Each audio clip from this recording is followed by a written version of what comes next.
অল্প পরিশ্রম আর কম খরচে লাভ দ্বিগুণ। ব্রাহ্মণবাড়িয়ার নবীনগরের চরাঞ্চলে এখন বইছে জাপানি প্রযুক্তির এক নতুন হাওয়া। জাপানের ওকিনাওয়া দ্বীপের মিষ্টি আলু এখন চাষ হচ্ছে বাংলার মাটিতে। নজরকাড়া লাল রঙের এই আলু চাষ করে ভাগ্য বদলের স্বপ্ন দেখছেন স্থানীয় কৃষকরা।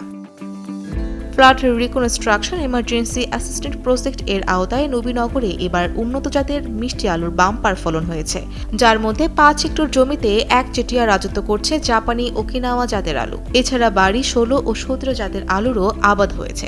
নদীর তীরবর্তী বেলে দোআঁশ মাটিতে এই আলুর ফলন যেন এক জাদুকরী বিপ্লব। পদ্মা সেতু, মেট্রো রেল এবং এলিভেটেড এক্সপ্রেসওয়ে নির্মাণের গর্বিত অংশীদার বসুন্ধরা সিমেন্ট। উপজেলা কৃষি কর্মকর্তা কৃষিবিদ মোহাম্মদ জাহাঙ্গীর আলম লিটন জানান, চলতি মৌসুমে উপজেলায় ২৪০ হেক্টর জমিতে আলু চাষের লক্ষ্যমাত্রা থাকলেও লক্ষ্যমাত্রা ছাড়িয়ে আবাদ হয়েছে ২৫৫ হেক্টর জমিতে। ফসলের উৎপাদন বাড়াতে কৃষকদের হাতে এই উচ্চ ফলনশীল জাত তুলে দেওয়া হয়েছে উল্লেখ করে তিনি বলেন, ওকিনাওয়া আলুর আবাদ আরও বাড়াতে চাষিদের সব ধরনের কারিগরি সহায়তা দেওয়া হচ্ছে। জাপানি ওয়াকিনোয়া যে জাতটি, সেটি আমরা নবীনগর উপজেলা প্রায় ৩ বছর ধরে কৃষক পর্যায়ে জনপ্রিয় করার চেষ্টা করছি বিভিন্ন মাঠ দিবস এবং প্রকল্প প্রদর্শনীর আওতায়। আমরা এই বছর প্রায় ৩০ বিঘা জমিতে করেছি। আগামী বছর আমরা বীজ উৎপাদন করে এটি আমরা প্রায় ১০০ বিঘা জমিতে রূপান্তর করার আমরা প্রচেষ্টা থাকবে। নবীনগর উপজেলা চলতি অর্থ বছরে আমাদের প্রায় ২৪০ হেক্টর জমিতে আমাদের লক্ষ্যমাত্রা ছিল, কিন্তু আমরা আমাদের বিভিন্ন কার্যক্রমের আওতায় প্রায় ২৫৫ হেক্টর লক্ষ্যমাত্রার চেয়ে আমরা ১৫ হেক্টর জমিতে আবাদ বৃদ্ধি করেছি। গত ৩ বছরে প্রায় ৩০ থেকে ৩৫ হেক্টর জমিতে মিষ্টি আলু আবাদ বৃদ্ধি পেয়েছে। বিশেষ করে আমাদের বেশ কিছু জায়গায় চর সৃষ্টি হয়েছে, বিশেষ করে নবীনগর পশ্চিম ইউনিয়নে, যেটি আমাদের মেঘনা তীরবর্তী রায়পুরা থেকে কিছু চর এদিকে জেগে ওঠার কারণে এই চরের জন্য মিষ্টি আলু খুব ভালো একটি জায়গা। সেখানে আমরাও চেষ্টা করছি কৃষকদেরকে ভালো মানের কাটিং উপহার দেওয়ার জন্য বিভিন্ন প্রকল্পের আওতায়। কৃষি বিভাগের এমন তদারকি ও সহায়তায় খুশি স্থানীয় কৃষকরাও।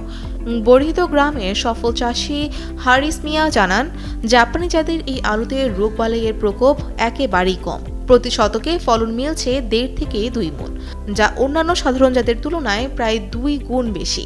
বাজারে এর চাহিদাও আকাশচুম্বী, তাই দামও পাওয়া যাচ্ছে বেশ ভালো। আমি ১৫% জায়গা মিষ্টি আলুর করেছি। আমরা যে সরকারিভাবে যে পাইছি কীটনাশক এবং লত আলুর যে বীজ মিলাই আমরা আমারটা সহকারে ৬-৭ হাজার টাকার মতন খরচ হয়েছে। ইনশাল্লাহ ফলন আমি ২৫ থেকে ৩০ মণ পাবো। বাজার দরে এখন আছে ১,০০০ টাকা মন, প্রায় ৩০-৩৫ হাজার টাকার মতো আমি ইনশাল্লাহ খরচ করে দিয়ে লাভবান হবো। ২০-২৫ হাজার টাকার মতো লাভবান হবো। এখন আলুর চাষ একজনে করছে, আমরা আগামীতে আলুর চাষ আরও বাড়ায় করাম। আল্লাহ দিলে আলুর ফলন বালা, উন্নত মানের আলু, হাইব্রিড আলু আমরা আরও বাড়ায় করাম। এটার অবস্থা অনেক ভালো এবং দেখতে অনেক সুন্দর। আর ফলাফলের যে অবস্থা, প্রতি শতকে দেশি আলুটা হয় ১ মণ, এটা 2 মণ হয় আর কি। মিষ্টি আলুটার নাম হলো ওয়াকিনোয়া। এটা একটা উন্নত মানের জাত। এই জাত এই প্রথম বড় হতে আসছে। আমরা চেষ্টা করতেছি যে যেগুলা বড় মৌসুমে প্রচুর জমি থাকে ওইগুলোতে বিস্তারভাবে আরও বিস্তারিত আবাদ করার জন্য। সঠিক তদারকি আর সরকারি এমন পৃষ্ঠপোষকতা বজায় থাকলে জাপানি ওকিনাওয়া আলুর হাত ধরে নবীনগরের চরাঞ্চলের গ্রামের অর্থনীতিতে এক সোনালী বিপ্লব ঘটবে, এমনটাই প্রত্যাশা সংশ্লিষ্টদের। ফৌজিয়া ফারিহা, টেলিসান।